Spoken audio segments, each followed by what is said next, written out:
हाँ भाई, देखो एक्सरसाइज 3.6 का क्वेश्चन नंबर सेकंड, ठीक है। सेकंड क्या है, formulate the following problems as a pair of linear equations and hence find their solutions. हमें कुछ प्रॉब्लम्स मिली हैं, उन्हें कोई भी एल्जेब्रिक मेथड से हमें उनको सोल्व करना है, ठीक है। तो फर्स्ट प्रॉब्लम क्या है, Ritu can row downstream 20 kilometre इन 2 आवर्स। यानी कि रितु जो है वो पानी के बहाव के साथ 20 किलोमीटर जा सकती है 2 घंटे में, ठीक है। पानी के बहाव के साथ, जिधर पानी जा रहा है उधर ही रितु जा रही है, तो वो पानी के बहाव के साथ 2 घंटे में 20 किलोमीटर जा सकती है, ठीक है। आगे क्या कह रहा है, एंड अप स्ट्रीम 4 किलोमीटर इन 2 आवर्स। अप स्ट्रीम का मतलब होता है पानी के बहाव के विपरीत, मतलब पानी इधर जा रहा है तो ऋतु इधर आ रही है, ठीक है, पानी के बहाव के विपरीत, तो वो 2 घंटे में सिर्फ 4 किलोमीटर ही जा सकती है, ठीक है। Find her speed in rowing in still water and the speed of current. यानी कि पानी का बहाव क्या है और शांत पानी में ऋतु की स्पीड क्या है, ये हमें फाइंड करना है। क्लियर भाई। तो देखो क्या होगा सॉल्यूशन, हम मान लेते हैं कि ऋतु की स्पीड मान लेते हैं और पानी के बहाव की स्पीड भी मान लेते हैं, ठीक है। तो देखो सॉल्यूशन हो, लेट स्पीड ऑफ ऋतु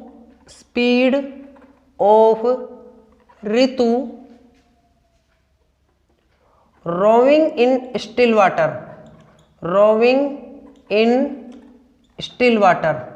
ठीक है, rowing in still water. Clear भाई। हमने क्या मान ली है, x kilometre per hour. Speed of Ritu rowing in still water, यानी कि ऋतु की शांत पानी में जो चाल है वो हमने क्या मान ली है, x किलोमीटर पर आवर मान ली है। क्लियर। और स्पीड ऑफ वाटर बोलो या स्ट्रीम बोल दो, ठीक है, या फिर करंट भी बोल सकते हो, ठीक है। क्लियर। स्पीड ऑफ वाटर हमने क्या मान ली, पानी की जो चाल है, पानी के बहाव की जो चाल है वो हमने मान ली है y किलोमीटर पर आवर। आ गई बात समझ में। क्लियर भाई। स्पीड ऑफ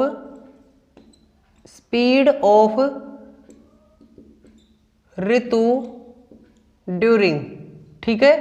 देखो ऋतु एक तो पानी के बहाव के साथ जा रही है तो डाउन स्ट्रीम, ठीक है, तो डाउन स्ट्रीम क्या होगा, देखो पानी की गति तो है ही है और ऋतु की गति भी है, तो जब दोनों एक ही दिशा में जाएंगी तो दोनों की जो स्पीड है वो क्या हो जाएगी, प्लस हो जाएगी। बताओ पानी की जो ऋतु की जो स्पीड है वो क्या है, x है, और पानी की y, दोनों मिलकर कितनी हो गई, x plus y kilometre per our, ठीक है। ये तो पानी के बहाव के साथ हो गई डाउन स्ट्रीम, ठीक है।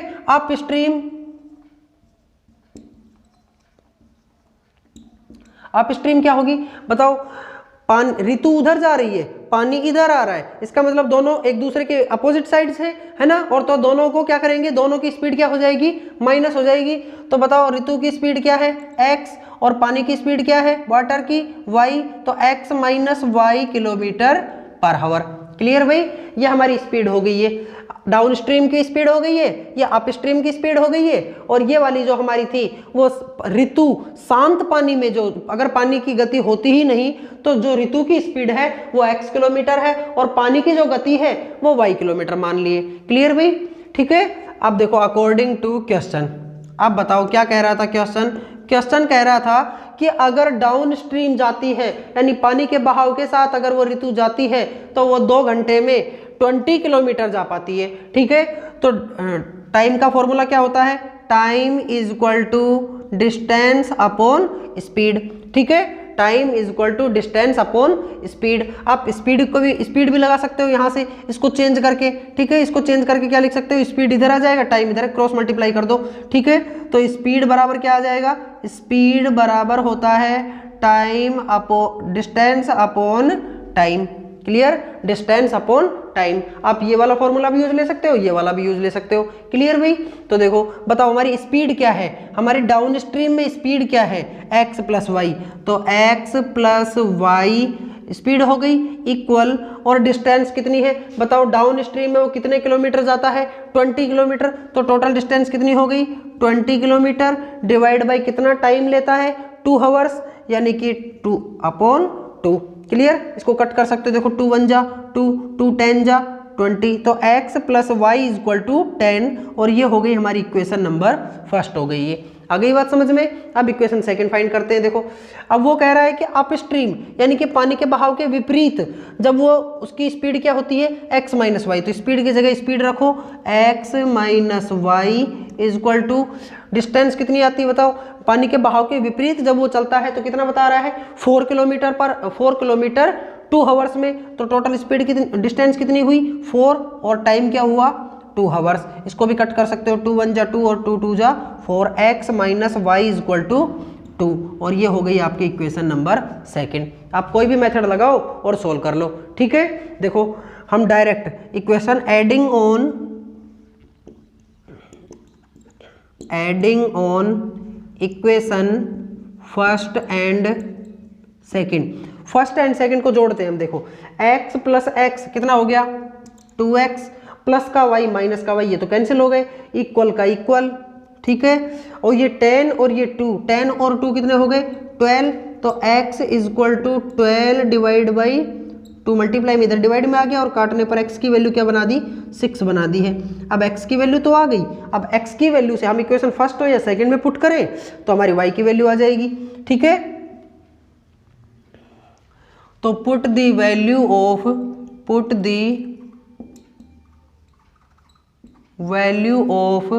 x इन इक्वेशन फर्स्ट में पुट करो या सेकंड में पुट करो। फर्स्ट में कर देते, देखो x प्लस वाई, तो बताओ x की वैल्यू क्या है 6 plus y is equal to क्या लिखा है x plus y is equal to 10, तो 6 plus y is equal to 10, plus का 6 से उठ के गया किसका हो गया माइनस का, तो 10 माइनस 6 इज इक्वल टू क्या होता है 4 होता है, तो y की वैल्यू क्या आ गई 4 आ गई। क्लियर, y की वैल्यू क्या आ गई 4 आ गई। अब देखो हम क्या क्या बता सकते हैं, अगर हम बताएं कि ऋतु की स्पीड क्या है, अगर शांत पानी में ऋतु की स्पीड पूछे तो हमने क्या मान रखी है x, तो x की वैल्यू क्या आई है 6, तो हम बता सकते हैं कि शांत पानी में ऋतु की स्पीड कितनी आई 6 किलोमीटर पर आवर। क्लियर, और पानी की जो स्पीड है वो क्या है भाई, y की वैल्यू क्या आई 4, तो 4 किलोमीटर पर आवर। आगे बात समझ में। तो स्पीड अब देखो डाउन स्ट्रीम अगर वो पानी के बहाव के साथ हो जाती है तो कितनी आएगी x प्लस वाई, यानी 6 प्लस 4 कितनी 10 किलोमीटर पर आवर, यानी कि पानी के बहाव के जब वो साथ जाती है तो जब 10 किलोमीटर पर आवर के हिसाब से जाती है और 2 घंटे में 20 किलोमीटर पहुंच जाती है। और पानी के बहाव के जब वो विपरीत आएगी तो देखो 6 तो उसकी स्पीड है, पानी की 4 है, तो बच गई ओनली 6 माइनस 4 कितना होता है 2, तो 2 किलोमीटर 1 घंटे में ही चल पाएगी, तो 2 घंटे में 4 किलोमीटर ही चल पाएगी। ठीक है भाई, तो ये हमने x और y की वैल्यू निकाल ली है, तो इससे हम बता सकते हैं speed of Ritu in still water कितनी आ गई भाई 6 किलोमीटर पर आवर। ठीक है, स्पीड ऑफ वाटर या करंट, ठीक है, कितनी हो गई भाई, y की वैल्यू क्या आई है 4 किलोमीटर पर आवर। क्लियर भाई, ठीक है। नेक्स्ट देखो, हाँ भाई नेक्स्ट देखो, नेक्स्ट क्या है, 2 women and 5 men can together finish an embroidery work in 4 days। 2 महिला और 5 पुरुष दोनों मिलकर किसी कढ़ाई के काम को, एम्ब्रॉयडरी मीन्स कढ़ाई, किसी कढ़ाई के काम को 4 दिन में पूरा कर सकते हैं। कितने महिला, 2 महिला और 5 पुरुष मिलकर किसी कढ़ाई के काम को 4 दिन में पूरा कर सकते हैं। ठीक है, 3 women and 6 men can finish it in 3 days। और 3 महिला और 6 पुरुष मिलकर, 3 महिला और 6 पुरुष मिलकर इस काम को 3 दिन में पूरा कर सकते हैं। तो आगे क्या कह रहा है, find the time taken by 1 woman alone to finish the work and also that taken by 1 man alone. यानी एक महिला इस काम को कितने दिन में पूरा कर सकती है और एक पुरुष भी इस काम को कितने दिन में पूरा कर सकता है, ये हमें बताना है। ठीक है, क्लियर भाई। देखो मान लेते हैं let time taken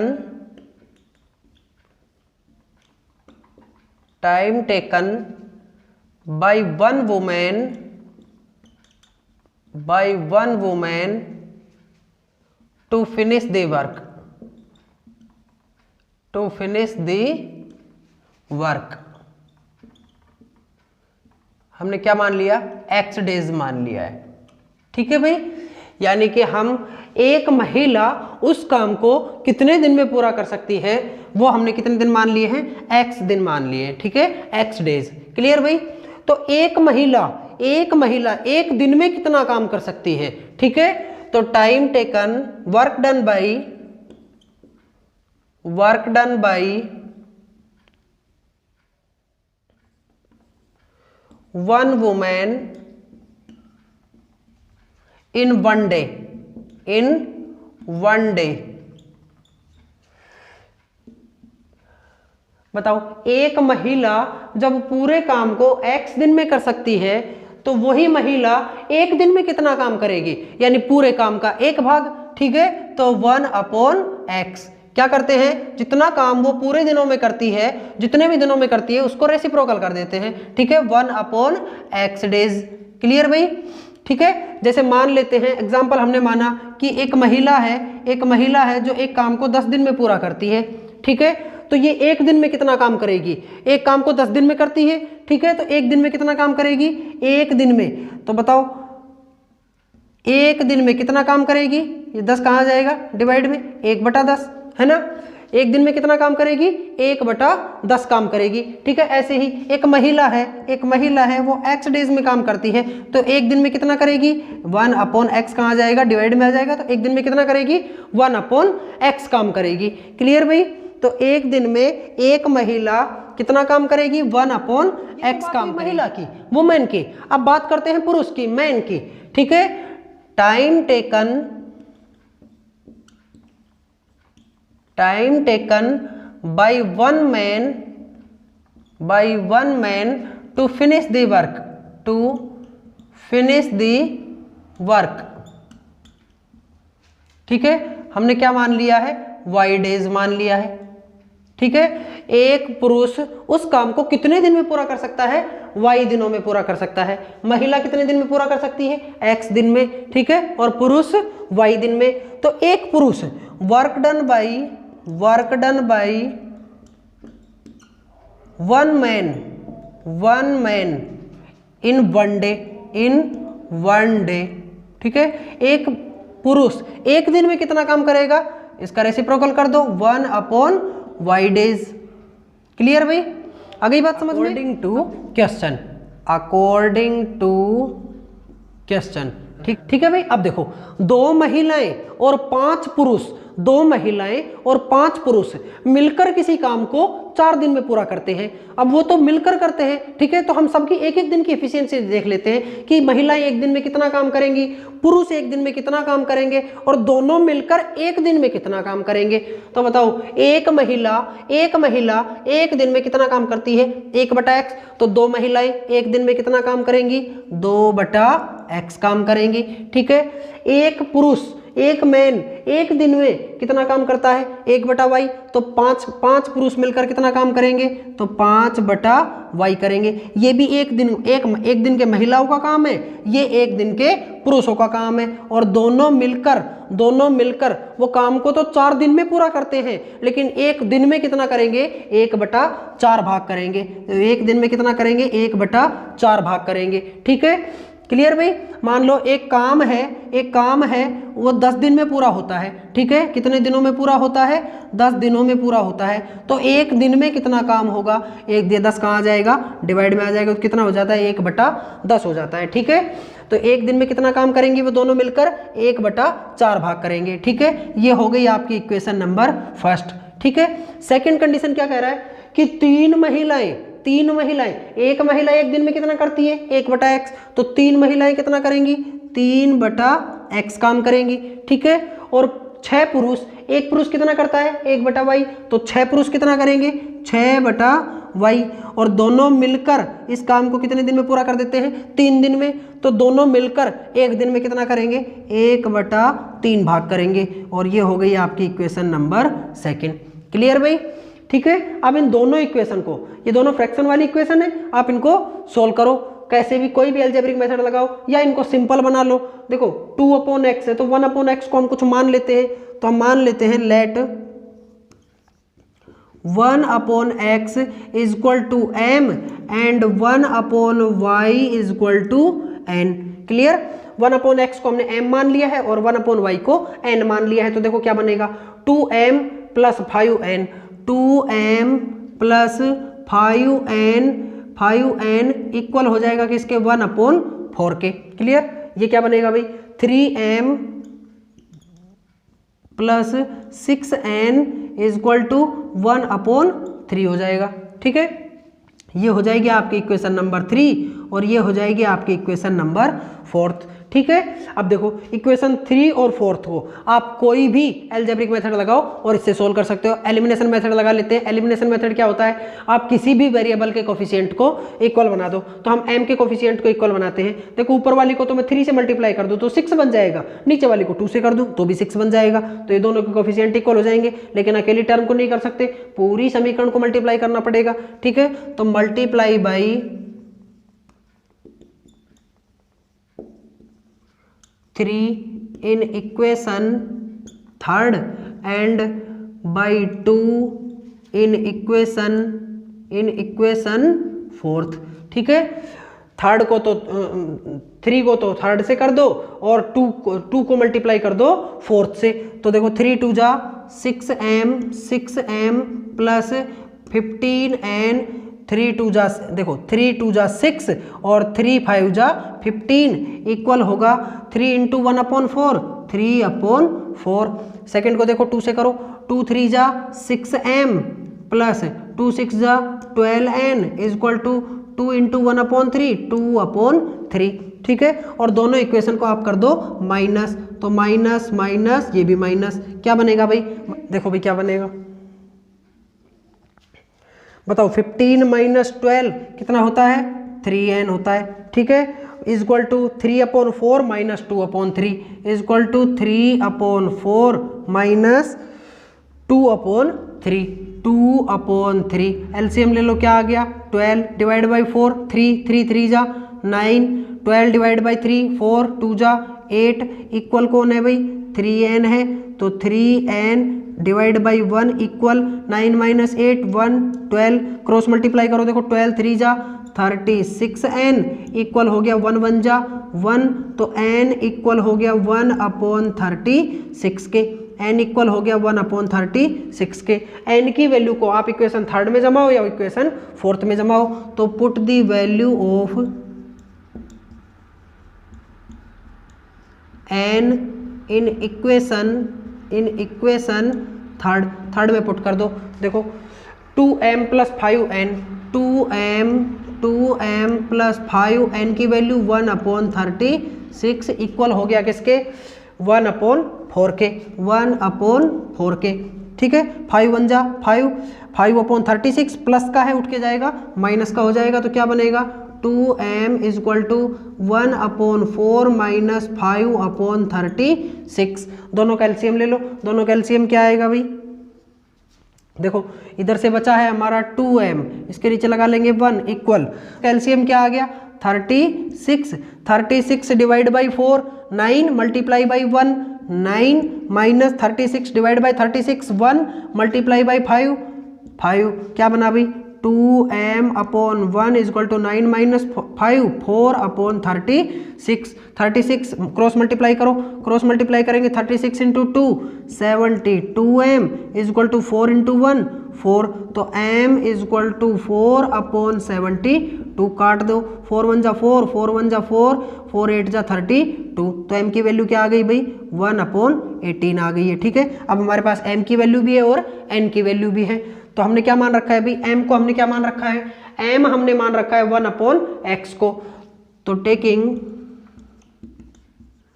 1/x is equal to m, और m की वैल्यू क्या आई है 1/18 and 1/y is equal to n, 1/y is equal to n, और n की वैल्यू क्या आई है 1/36, 1/36। ठीक है, तो देखो x1 x को 1 से मल्टीप्लाई करो, x 18 को 1 से करो 18, ठीक है। x की वैल्यू क्या आ गई 18 एंड y बन जा y और 36 बन जा 36, y की वैल्यू क्या आ गई 36 आ गई। क्लियर भाई।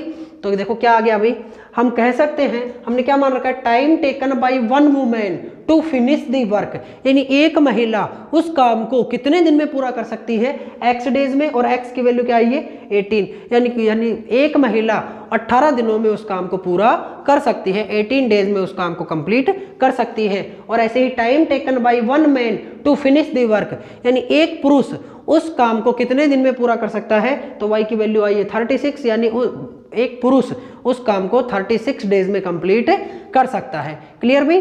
नेक्स्ट देखो, हाँ भाई नेक्स्ट देखो, नेक्स्ट क्या है, Rohini travels 300 kilometre to her home partly by train and partly by bus. Rohini 300 kilometre की यात्रा करती है, कुछ दूरी ट्रेन से और कुछ दूरी बस से, ठीक है। She takes 4 hours if she travels 60 kilometre by train and remaining by bus। यदि वो 60 किलोमीटर की यात्रा ट्रेन से और बाकी बची हुई बस से करे तो उसको 4 घंटे लगते हैं, उस टोटल दूरी को कवर करने में 4 घंटे लगते हैं, ठीक है। If she travels 100 kilometre by train and the remaining by bus, यदि वो 100 किलोमीटर की यात्रा ट्रेन से करे और बाकी बची हुई बस से करे तो उसको पहले से सी टेक्स 10 मिनट लॉन्गर, यानी उसको पहले से 10 मिनट ज़्यादा लगते हैं, यानी कि 4 घंटे 10 मिनट लगते हैं अब, ठीक है। Find the speed of train and the बस सेपरेटली, यानी हमें ट्रेन और बस की स्पीड को फाइंड करना है। क्लियर भी। तो देखो हम मान लेते हैं, ट्रेन की स्पीड मान लेते हैं और बस की स्पीड भी मान लेते हैं, ठीक है भाई। लेट स्पीड ऑफ बस हमने क्या मान ली है, x kilometre per our. Clear भाई। और स्पीड ऑफ ट्रेन हमने क्या मान ली है, y kilometre per our. Clear भाई। और टोटल डिस्टेंस कितनी है, टोटल डिस्टेंस है 300 किलोमीटर, 300 किलोमीटर। आ गई बात समझ में। अकॉर्डिंग टू क्वेश्चन, ठीक है। क्वेश्चन क्या कह रहा है, यदि 60 किलोमीटर की यात्रा ट्रेन से कवर करे, 60 किलोमीटर की यात्रा ट्रेन से कवर करे और बाकी बची हुई बस से कवर करे, तो बताओ 60 किलोमीटर, टाइम का फॉर्मूला क्या होता है, time is equal to distance upon speed, ठीक है। ये टाइम का फॉर्मूला होता है, ठीक है। यानी कि समय बराबर दूरी अपॉन चाल, ठीक है भाई। तो देखो हमें फाइंड करना है टाइम, क्या फाइंड करना है, टाइम फाइंड करना है। टोटल डिस्टेंस कितनी है 300 है, 300 में से 60 किलोमीटर की तो ट्रेन से कवर की है, 60 किलोमीटर की तो ट्रेन से कवर की है, तो 60 किलोमीटर यानी डिस्टेंस कितनी हुई 60 किलोमीटर और ट्रेन की स्पीड कितनी हुई y, यानी ट्रेन से टोटल डिस्टेंस कितनी कवर की 60 और स्पीड क्या है y, तो कितना टाइम लिया, ये हमारा क्या बन गया है, अब हमारा टाइम बन गया। यानी डिस्टेंस को स्पीड से डिवाइड देते ही क्या बन जाता है, टाइम बन जाता है। तो ये क्या बन गया, अब हमारा टाइम बन गया। आ गई बात समझ में। और बाकी बची हुई किससे कवर की है, बस से, तो बाकी बची हुई कितनी है भाई 240, क्योंकि 300 में से 60 चले गए तो कितने बचे 240 बस से गया होगा और 240 किलोमीटर किस स्पीड से गया है वो x किलोमीटर। अब ये भी क्या बन गया है, टाइम बन गया है। और दोनों को मिलाकर टोटल कितना टाइम लिया है, दोनों मिलाकर कितना टाइम लिया है 4 आवर्स लिया है, ठीक है 4 आवर्स। आ गई बात समझ में। क्लियर भाई। ये तो हो गई हमारी इक्वेशन नंबर फर्स्ट हो गई। आ गई बात समझ में। अब देखो सेकंड कंडीशन देखते हैं। सेकंड कंडीशन में क्या कह रहा है, यदि वो 100 किलोमीटर की यात्रा ट्रेन से करता, तो 100 किलोमीटर की ट्रेन से डिस्टेंस ट्रेवल की है और ट्रेन की स्पीड क्या है y, ठीक है। तो अब ये टाइम बन गया। और बाकी कितनी बची हुई 200 को किससे कवर करता, x की स्पीड से, तो दोनों मिलाकर वो कितना टाइम लेता 4 आवर्स तो लेता ही लेता और कितनी मिनट एक्स्ट्रा लेता 10 मिनट्स एक्स्ट्रा लेता। और ये हो जाती है आपके इक्वेशन नंबर सेकंड। आ गई बात समझ में भाई, ठीक है। अब देखो सोल्व करो, ये हावर्स में है और ये हावर्स और मिनट में है। तो पहले हम क्या करें, इस पूरे को हावर्स में चेंज करें। तो 4 हावर्स है 10 मिनट्स है, मिनट्स को हावर्स में चेंज करने के लिए क्या करते हैं, 60 से डिवाइड देते हैं। तो क्या बनेगा भाई 4 प्लस, ये तो पहले से ही हावर्स में, 10/60। क्लियर भाई, 0 से 0 कट कर सकते हो। ठीक है, देखो इसके नीचे क्या लगाओ, 1 लगाओ, एलसीएम ले लो, 6 डिवाइड बाई 1, 6 4 जा 24 प्लस 6 डिवाइड बाई 6 प्लस 1, ठीक है, 24 प्लस 1 25 डिवाइड बाई 6 हो गया। क्लियर भाई, ठीक है। इक्वल है किसके, किसके इक्वल है, देखो 100 upon y, 100 upon y plus 200 upon x के इक्वल है। ठीक है भाई, ये बन गई आपकी इक्वेशन नंबर सेकंड। इसको रहने दो क्योंकि ये हावर्स और मिनट में है, तो इसको मान लो आप इक्वेशन नंबर सेकंड। क्लियर, ये फर्स्ट इक्वेशन हो गई और ये सेकंड इक्वेशन हो गई। ठीक है भाई, ये भी टाइम है, ये भी टाइम है, दोनों को मिलाकर टोटल कितना टाइम लिया, 4 हावर्स। ये भी टाइम, दोनों को मिलाकर टोटल कितना टाइम लिया, 25/6 हावर्स। क्लियर, अब देखो इसमें हम क्या करें, 1/y और 1/x को कुछ मान लेते हैं। ठीक है, देखो ये तो हमारी कंडीशंस हो गई। अब सॉल्व करते हैं। Let 1/x is equal to p and 1/y is equal to q हम मान लेते हैं। तो हमने माना 1/y को क्या माना है, q माना है। तो देखो 1/y तो हो गया q, तो क्या बना भाई 60q plus 240/x plus 240p equal किसके है भाई, इक्वल किसके है, 4 के है, इक्वल है 4 के। ठीक है भाई, इसमें देखो 1/y तो हो गया q, तो क्या हो गया भाई 100q प्लस क्या बना भाई 200/x यानी 200p इक्वल हो गया किसके भाई 25/6 के, 25/6 के। ठीक है, ये हो गई आपकी इक्वेशन नंबर 3 और ये हो गई equation number 4।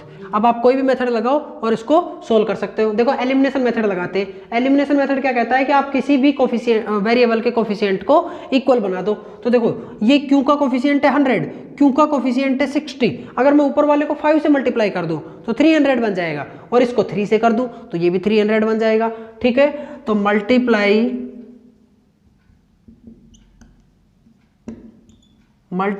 By 5 in equation 3rd and by 3 in equation 4th। ठीक है, तो देखो 5 6 जा 30, 300 क्यों हो गया। ठीक है, प्लस 5 को मल्टीप्लाई करो 24 से तो क्या बन जाएगा 120 और 0 है ही 1200p इक्वल 5 4 जा 20। ठीक है, और इसको देखो भाई 3 से करो 100 into 300 q plus 300 into 2 600p is equal to 3 into 25 75/6। Clear, देखो माइनस करते हैं, ये भी माइनस का, ये भी माइनस का और ये भी माइनस का, तो क्या बचेगा भाई, देखो ये तो कैंसिल, यहाँ से क्या बचा भाई 600p और यहाँ से क्या बचा 20 - 75/6। इसके नीचे 1 लगाओ, एलसीएम ले लो, 6 डिवाइड बाई 1 6 मल्टीप्लाई बाई 20 120।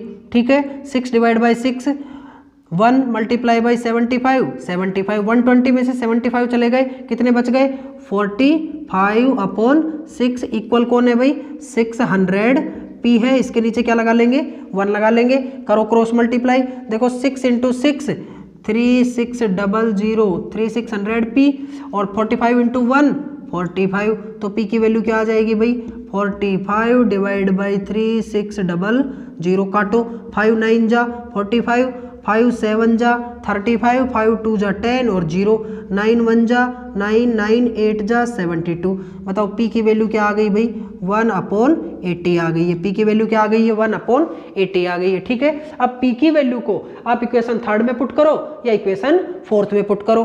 तो पुट द वैल्यू ऑफ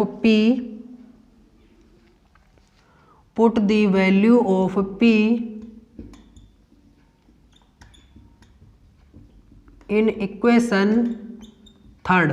ठीक है, इक्वेशन 3rd में पुट करते हैं तो देखो क्या बनेगा 60q प्लस 240 और p की वैल्यू क्या आई है भाई 1/80। 1/80 इज इक्वल टू क्या है भाई 4 है। देखो 0 से 0 कैंसिल, 8 1 जा 8, 8 3 जा 24, ठीक है। 3 इंटू 1 3 क्या बना भाई 60 q is equal to 4। 3 plus का है, उठ के गया किसका हो गया माइनस का हो गया, तो क्या बना Q is equal to 1/60 divide में आ गया, ठीक है। Q की वैल्यू क्या आ गई भाई 1/60 आ गई, ठीक है। अब हमारे पास P की वैल्यू भी है और Q की वैल्यू भी हमने क्या मान रखा है भाई 1/x को मान रखा है हमने P, तो 1/x is equal to P की value 1/80 and 1/y is equal to 1/60। हमने 1/y को क्या मान रखा है Q, और Q की वैल्यू क्या आई है 1/60 आई है। जमा दिए, करो क्रॉस मल्टीप्लाई। देखो x इंटू 1 x, 80 इंटू 1 80, तो x की वैल्यू क्या आ गई भाई 80 आ गई, एंड y इंटू 1 y और 60 इंटू 1 60, तो y की वैल्यू क्या आ गई 60 आ गई है। क्लियर भाई, ठीक है।